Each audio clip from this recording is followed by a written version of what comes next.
वक्फे के बाद खुशामदेद बात करेंगे टॉप आइटम्स की। तो जैसे हम बात कर रहे थे हेस्कोल के हवाले से, हेस्कोल ने आज लीड किया मार्केट को 4 करोड़ 39 लाख शेयर्स के साथ। अगेन ये थोड़े से बुरे दिन हैं हेस्कोल के ऊपर क्योंकि कंपनी जा रही है लॉस में और इस वक्त हो सकता है ये आने वाले दिनों में इसके हवाले से कुछ खबरें आ रही हैं कि हो सकता है ये राइट शेयर्स इशू करे। तो again it need some investment. तो ये इसके पास इस वक्त खुद इतनी ह्यूज अमाउंट में रेवेन्यू नहीं है इनके पास, डेफिनेटली लॉस में है।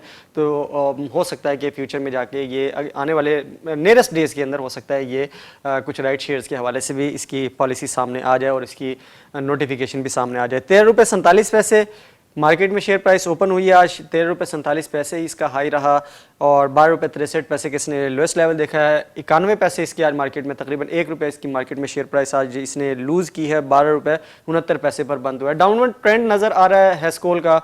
हो सकता है कि आने वाले दिनों में इसके हवाले से कुछ मस्बत खबरें सामने आए, लेकिन इस वक्त करंट सिनेरियो में अगर देखें तो इस वक्त जो सूरत हाल है वो नज़र आ रही है लॉस की जानिब। और लेकिन यहाँ पे एक अच्छी अपॉर्चुनिटी है उन लोगों के लिए जो बाय ऑन डिप वाली जो सिचुएशन करते हैं या वो रिस्क लेते हैं। तो अच्छी एक स्ट्रेटजी नज़र आती है, लेकिन आपको अगेन देखना पड़ेगा कि कंपनी के प्रोफाइल के ऊपर कंपनी की इस वक्त फाइनेंशियल जो पोजीशन है वो कहाँ पे खड़ी है। ये ना हो कि आप इन्वेस्टमेंट करते चले जाएं और कंपनी के पास क्योंकि इस वक्त रिसोर्सेज इतने ज़बरदस्त अच्छे मौजूद नहीं है और ये ना हो कंपनी डिफॉल्टर लिस्ट के अंदर चली जाए। तो इस हवाले से आपको पूरी रिसर्च देखनी पड़ेगी अपनी। दूसरे नंबर पर जो आइटम रही के electric, again power generation distribution sector से penny stock 3 crore 42 lakh shares के इसने मार्केट में आज कारोबार किया और सेकंड नंबर पर रही।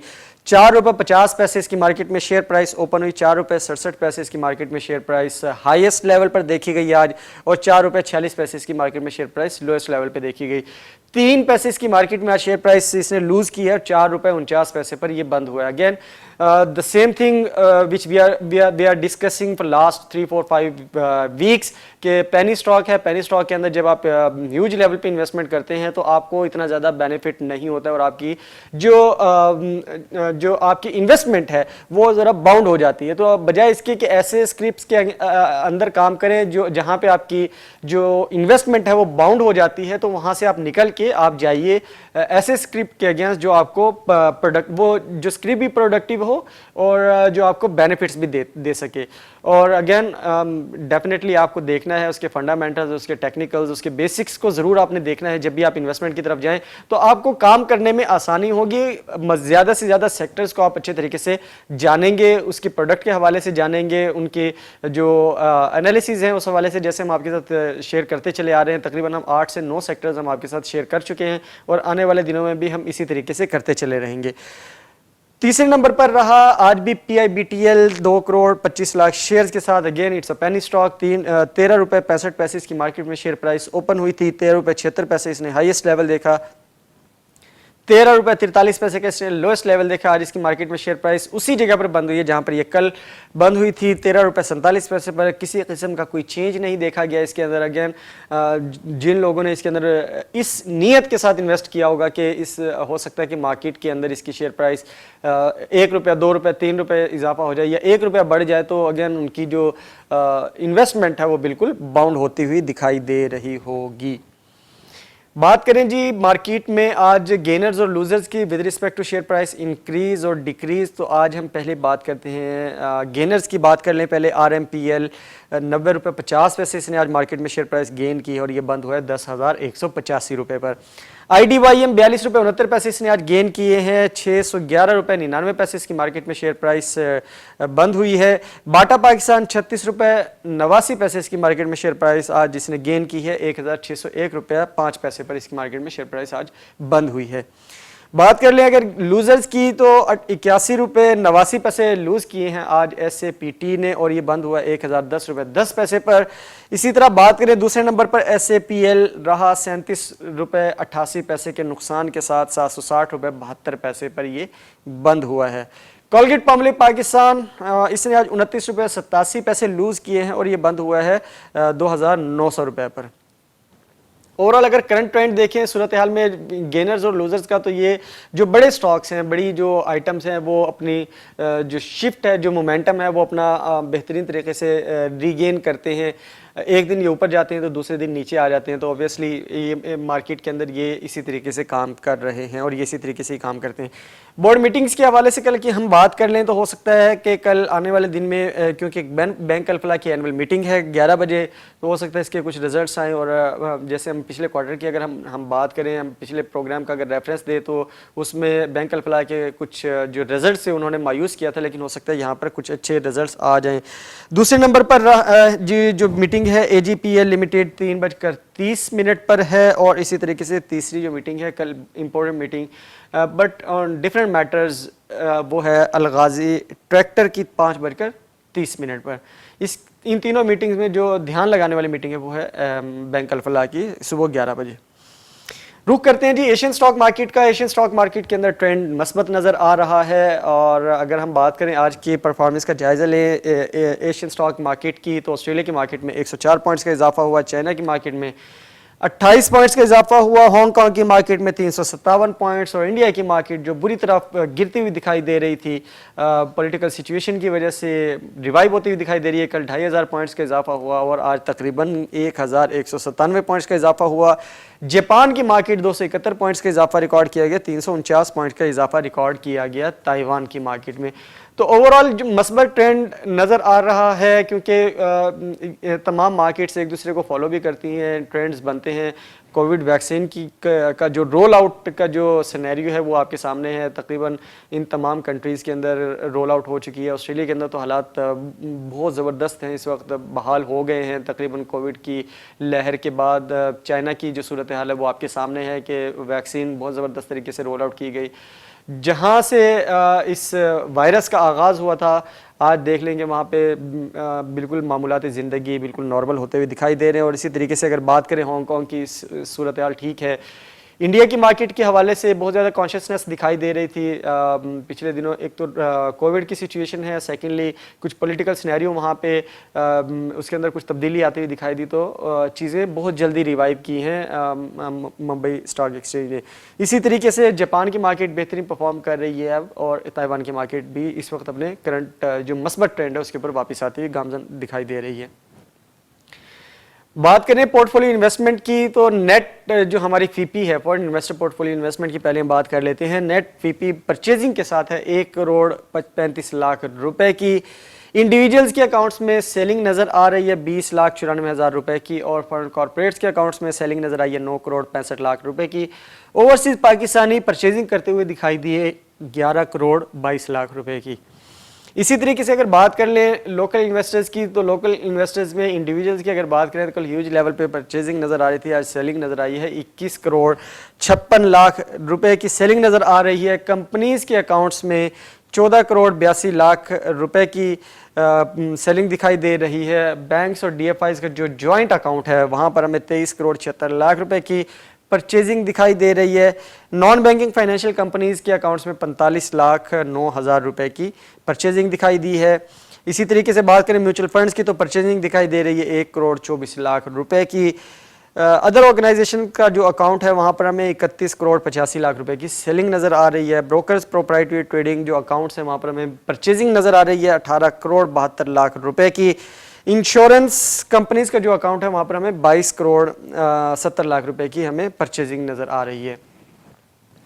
तो ओवरऑल अगर बात करें मार्केट की जो सूरत हाल है, इन्वेस्टर्स का जो कॉन्फिडेंस है वो बेहतरीन दिखाई दे रहा है। जैसे हम बात कर रहे थे अभी फीपी लिपी के हवाले से लिपी में अगर बात करें तो लिपी में आपको नज़र आ रहा है कि जैसे कल इंडिविजुअल्स के अकाउंट्स में ह्यूज लेवल पे परचेजिंग दिखाई दी थी, तो आज वो जिस तरह हम कह रहे थे कि जब आप बहुत ज़्यादा परचेजिंग कर ले तो आपने उसको सेलिंग जो है जहाँ पर प्रॉफिट टेकिंग की जो सूरत हाल है वो आपने फेज़ वाइज करनी है, फेज़ वाइज परचेजिंग और फेज़ वाइज ही आपने उसको सेलिंग करना है। तो वो कुछ ट्रेंड जो है वो होता हुआ दिखाई दे रहा है, वो नज़र आ रहा है कि मार्केट के अंदर कुछ लोगों की जो अवेयरनेस है उसको उसके अंदर इजाफा होता हुआ दिखाई दे रहा है हमारे प्लेटफॉर्म के तवज्जुह से। जब हमें इस हवाले से फीडबैक मिलता है कि आपका जो एनालिसिस है वो बेहतरीन तरीके से बैठ रहा है और इसी तरीके से मार्केट परफॉर्म कर रही है, तो इस चीज़ का हम इसके ऊपर हम थोड़ा सा क्रेडिट तो खैर हम नहीं कह सकते हम इसके ऊपर क्रेडिट लेते हैं, लेकिन हमारा क्योंकि इसके ऊपर कोशिश करते हैं कि आपके साथ मस्तनद इंफॉर्मेशन, मस्तनद मालूमात और मस्तनद डेटा की बुनियाद पर आपके साथ एनालिसिस आपके साथ हम शेयर करें, तो उससे होता आपके लिए आसानी, आम आवाम के लिए जो कि मार्केट के अंदर इन्वेस्ट करने वाले इन्वेस्टर्स हैं उनके लिए आसानी हो जाती है और वो मार्केट के अंदर ज़्यादा अच्छे तरीके से काम कर सकते हैं। हमसे जो बहुत ज़्यादा क्वेश्चन किया जाता है इस हवाले से कि ब्लू चिप आइटम्स के हवाले से हमें गाइड कर दें कुछ, पहले एक बेसिक सवाल के ऊपर हम बात कर लेते हैं कि अकाउंट ओपनिंग के हवाले से कहा जाता है कि अकाउंट ओपनिंग के हवाले से वो किस तरीके से परफॉर्म करें, किस तरीके से। अभी तो जो नेशनल क्लियरिंग ने काफ़ी चीज़ें, SCCP ने भी काफ़ी चीज़ें आसान कर दी हैं, आप आसानी से अपना जो डिजिटल अकाउंट है उसको आप ओपन करवा सकते हैं। और इसी तरीके से कुछ जैज़ की तरफ से भी कुछ चीज़ें इस तरीके की रोल आउट हो रही है कि वो मार्केट के अंदर अपना जो ट्रेडिंग अकाउंट है वो आसानी के साथ ओपन करवा सकते हैं और आपको उसके लिए बहुत एक माइनर सी फ़ी है जो आपको पे करना होती है अगेंस्ट योर अकाउंट ओपनिंग। उसके बाद चीज़ें बहुत आसान हैं, आपको अपना ID कार्ड और आपको अपना पेमेंट जो आपकी जो प्रूफ है, आपको द अर्निंग जो the way you earn the money उसका आपको प्रेजेंट करना है उसका। और सेकेंडली आपको अगर if you are doing your job तो आपको अपना एक्सपीरियंस लेटर वगैरह शेयर करना होता है या कंपनी के उसके ऊपर आपको बताना पड़ता है कि मेरा जो इनकम सोर्स है उसको आपको प्रेजेंट करना पड़ता है। And then it goes very easy that you will be able to perform the trading activities from your home. तो एक वो एप्लीकेशन है, तो एप्लीकेशन के ऊपर आप उसको जाके ट्रेडिंग स्टार्ट कर लेते हैं। ब्लू चिप आइटम्स के हवाले से बात की जाती है तो हम पहले ब्लू चिप आइटम से भी पहले हम कहते हैं कि आप सेक्टर्स की बात करें। तो सेक्टर्स के अंदर जब आप बात करते हैं तो अगेन ऑटोमोबाइल असेंबलर्स हैं, ऑटोमोबाइल स्पेयर पार्ट्स के हैं, फिर पेपर एंड बोर्ड है, फिर टबैको सेक्टर है और फिर शुगर सेक्टर है, फिर फार्मास्यूटिकल सेक्टर है, इसी तरीके से कमर्शियल बैंक्स हैं, सीमेंट है, ये तमाम क्लोज एंड म्यूचुअल फंड्स हैं। ETF इस वक्त लॉन्च हो चुका है काफ़ी, तकरीबन पिछले 4 माह से बेहतरीन चीज़ें मौजूद हैं मार्केट के अंदर। एंग्रो फर्टिलाइज़र है और ये तमाम चीज़ें, oil and gas exploration companies हैं, मार्केटिंग कंपनीज़ है, रिफाइनरी सेक्टर है, ये तमाम सेक्टर्स के अंदर तकरीबन हर जगह पर टेक्नोलॉजी एंड कम्युनिकेशन सेक्टर को भूल गए हम, उसकी बात करना बहुत ज़रूरी है। तमाम सेक्टर्स के अंदर तकरीबन 2 से 3 स्क्रिप्ट्स ऐसे हैं जो बेहतरीन आपको रिजल्ट्स दे रहे हैं और रिजल्ट ओरिएंटेड हैं, तो उनको आपको देखना है, उनके ऊपर जाके आपको डिस्कस करना है। उनके जो प्रोफाइल है, कंपनी प्रोफाइल जिसके ऊपर हम बात करते हैं, हमेशा उसके बेसिक्स के ऊपर आपने देखना है कि उसके बेसिक्स किस तरीके से काम कर रहे हैं, मार्केट के अंदर उसकी आउटरीच क्या है। हम बहुत सिंपल सी एक एग्जांपल आपके साथ कोट करते हैं। कमर्शियल बैंक्स के सेक्टर को अगर हम ले तो कमर्शियल बैंक्स के सेक्टर में आप जो उसका बेसिक एनालिसिस कर सकते हैं, उसमें ये देख लीजिए कि आप जिस बैंक के अगेंस्ट आप इन्वेस्टमेंट करना चाहते हैं, क्योंकि इनके रिजल्ट्स बहुत शानदार होते हैं, पे आउट्स इनके अच्छे हैं, डिविडेंड इनका बहुत अच्छा है, फेस वैल्यू इनकी नॉर्मल है। तो आप ये देख लीजिए कि आपने जो सबसे पहले काम करना है, आपने देखना है कि जिस भी बैंक के अगेंस्ट आप लेट्स सपोज आप किसी भी बैंक के अगेंस्ट आप इन्वेस्टमेंट करना चाहते हैं, तो आपने ये देखना है कि उस बैंक का नेटवर्क कितना है ओवरऑल इन पाकिस्तान। तो आपको वहाँ से अंदाज़ा हो जाएगा कि उस बैंक का जितना उसके पास फाइनेंशियल्स होंगे वो डेफिनेटली अपनी ब्रांच को ओपन करेगा। लेकिन यहाँ पर एक चीज़ बहुत ज़रूरी है कि ये भी पॉसिबिलिटी है कि आने वाले दिनों में, जो आने वाले 2 से 3 साल हैं, ये हमारी फ्यूचर फोरकास्टिंग है कि हमें पाकिस्तान के अंदर अगर अब ये 3 साल में नहीं हुआ तो अगले 10 साल में ज़रूर होगा कि पाकिस्तान ब्रांच लेस बैंकिंग के ऊपर मुंतकिल हो जाएगा। उसकी रीज़न ये है कि आने वाला दौर जो है वो है टेक्नोलॉजी का दौर। टेक्नोलॉजी एंड कम्युनिकेशन बहुत तेज़ी के साथ ग्रो कर रहा है। अगर आप ओवरऑल मार्केट ग्लोबली अगर आप देखें, आप अमेरिकन, यूरोपियन या ऑस्ट्रेलिया की जो निज़ाम है वहाँ का, अगर आप वो देखें तो इस वक्त जो करंट ट्रेंड है वो शिफ्ट हो रहा है टुवर्ड्स टेक्नोलॉजी।